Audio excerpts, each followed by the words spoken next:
ल साथीहरु कुरा चाहिँ के हो भने नि खासमा म फेरि चिया खान लागेको छु हैन चिया खाने बेला यो कुरा भन्दैछु जुन चाहिँ मैले अस्ति भिडियो हालेको थिएँ नि त तिहारको सेल अब तताएर खाएको भिडियो हालेको थिएँ है अनि त्यो भिडियो देखेर बिचारा मेरो मनरीको कविता आन्टी र संगीता माइजूलाई चाहिँ बहुत माया लागेको छ कि एकदम है बिचारा ततै सेल खाइरहेछ भनेर मेरो लागि चाहिँ टक्कसँगले हिजो अब आउनु हुँदाखेरि चाहिँ मेरो लागि मनरीदेखिबाट चाहिँ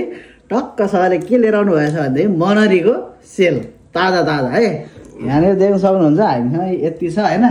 त्यहाँनिर कार्टुनमा पनि अझै छ है अब यो चाहिँ जसले हैन बनरीको लोथरतिरको हैन सेलरोटी खानु भएको छ उहाँहरूलाई थाहा होला हैन यसको टेस्ट कस्तो हुन्छ र साइज कस्तो हुन्छ भनेर जसले खानु भएको छैन अब यहाँ हेर्नु मेरो भिडियोमा हैन साइज हेर्नु बहुत कति मोटो के सेल पनि बाफ्रे ल संगीता माइजू र कविता आन्टीलाई एकदम धेरै धन्यवाद मेरो लागि सेल ल्याइदिनु भएकोमा कति मिठो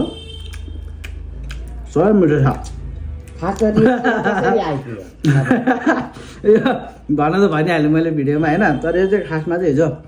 आन्टी र माइजू चाहिँ हाम्रो सानो पूजन भाइको चाहिँ व्रत बन्द भएको भएर निम्तो गर्न आउनु हुँदाखेरि ल्याइदिनु भएको कोसेली मिठो छ है धन्यवाद आन्टी र माइजूलाई धेरै